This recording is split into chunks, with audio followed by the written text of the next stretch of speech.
Hello friends, আমি তনুশ্রী। আমার রান্নাঘরে প্রতিদিনের মতন আবার একটা রেসিপি নিয়ে চলে এসেছি। রেসিপিটা দেখার জন্য সবাইকে জানাই স্বাগত। আপনারা কেমন আছেন? আশা করি আপনারা ভালো আছেন। আপনাদের ভালোবাসায় আশীর্বাদে আমরাও ভালো আছি। আজকে রেসিপিটা হচ্ছে পটলের চোকলা বাটা। তার জন্য দেখুন আমার কি কি লাগবে। অনেকটাই পটল ছাড়িয়ে রেখেছিলাম, তার চোকলাগুলো ফেলে দেবো, ভাবলাম একটুখানি যে বাটা করি, সেটাই আমি আমার বন্ধুদের সাথে শেয়ার করব। তাই এই যে চোকলাগুলোকে ভালো করে ঝুড়িতে ধুয়ে নিয়েছি, তার সাথে গোটা কাঁচা লঙ্কাও রেখে দিয়েছি খোসার সাথে। থালিতে আছে সরষের তেল, কালো জিরে, শুকনো লঙ্কা, পেঁয়াজ কোচানো, শুকনো লঙ্কা আর নুন। গ্যাস অন করে খালি কড়াই বসিয়ে দিয়েছি। খালি কড়াই গরম হয়ে গেছে।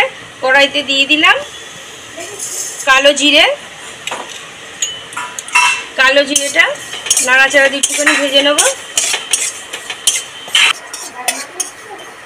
খালি কড়াইয়ের মধ্যে কালো জিরেটা নেড়েচেড়ে ভেজে নিলাম, এটাকে নামিয়ে নেব। তার মধ্যে দুটো শুকনো লঙ্কাও খালি কড়াইয়ের মধ্যে নাড়াচাড়া দিয়ে ভেজে নেব।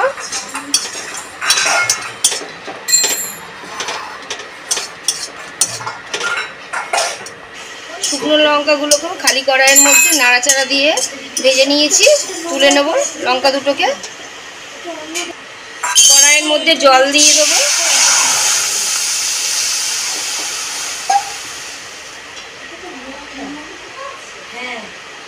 তার মধ্যে দিয়ে দেবো চোকলাগুলো, পটলের আগে দিয়ে ধুয়ে রেখেছিলাম।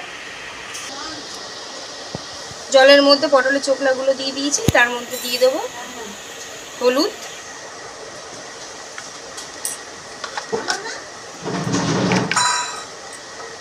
দিয়ে দেবো 1 চামচ নুন,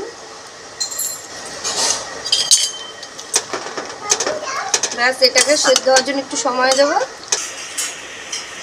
চোকলাগুলোর মধ্যে গোটা কাঁচা লঙ্কাও দিয়ে দেবো, লঙ্কাগুলোও সেদ্ধ হওয়ার জন্য। নুন হলুদ দিয়ে ভালো করে সেদ্ধ করে নিয়েছি পটলের চোকলাগুলোকে। এবার ঝুড়িতে ঢেলে জলটা ঝরিয়ে নেব। ফের খালি কড়াই বসিয়ে দিয়েছি।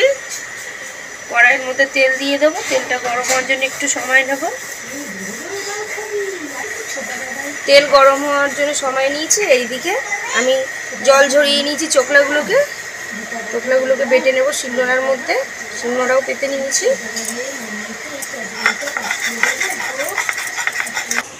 তেল গরম হয়ে গেছে।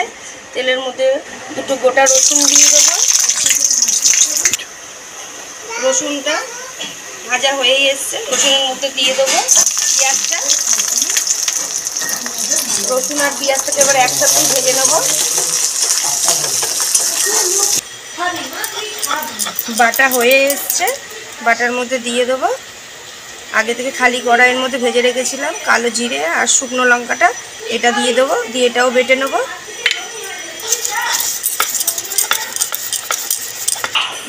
পেঁয়াজ আর রসুনটাও ভাজা হয়ে গেছে। পেঁয়াজ রসুনটা তেল থেকে একটু ছেঁকে নিয়ে এটাকেও শিলনোড়ায় বেটে নেবো একসাথে।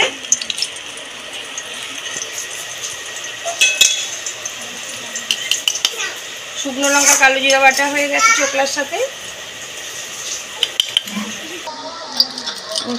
পেঁয়াজ ভাজা রসুনটাও বেটে নিচ্ছি এর সাথে।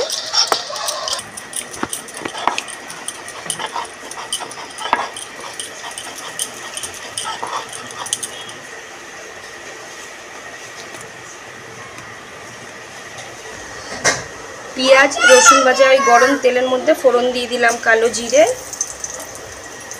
একটু নাড়াচাড়া দিয়ে ভেজে নিলাম।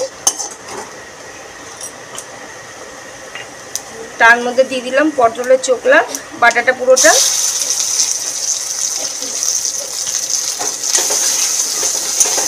ওটা নেড়ে চেড়ে ভালো করে বাটাটাকে ভেজে নেব। স্বাদ মতন একটু নুন দিয়ে দেবো। সেদ্ধর সময় আমি একটু দিয়েছিলাম যাতে তাড়াতাড়ি সেদ্ধ হয়, আর সেদ্ধটাও ভালো হয় নুন দিলে।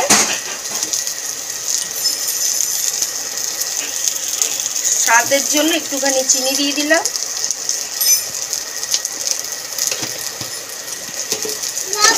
এবার নাড়াচাড়া দিয়ে ভালো করে বেশ কিছুক্ষণ ধরে ভাজবো।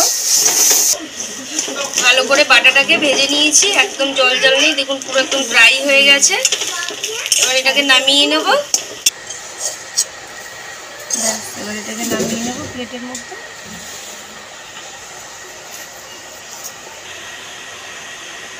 রেসিপিটা যদি ভালো লেগে থাকে তাহলে একদিনকার বাড়িতে এরকম করে দেখতে পারেন। খালি কড়াইয়ের মধ্যে কালো জিরে আর শুকনো লঙ্কা ভেজে লাস্টে তারপর বাটার পরে যেরকম আমি ফোড়ন দিয়ে দিলাম কালো জিরে, খুবই ভালো লাগবে, টেস্টটা একদম দুর্দান্ত, গরম গরম ভাতের সাথে লাগবে।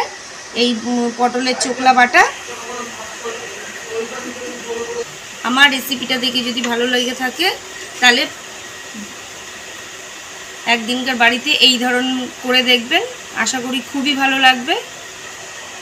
প্রতিদিনের মতন ভালোবেসে শেষে একটাই আবদার করে চাইবো, ভালোবেসে লাইক শেয়ার সাবস্ক্রাইব করে দেবেন। ভালো থাকবেন, সুস্থ থাকবেন।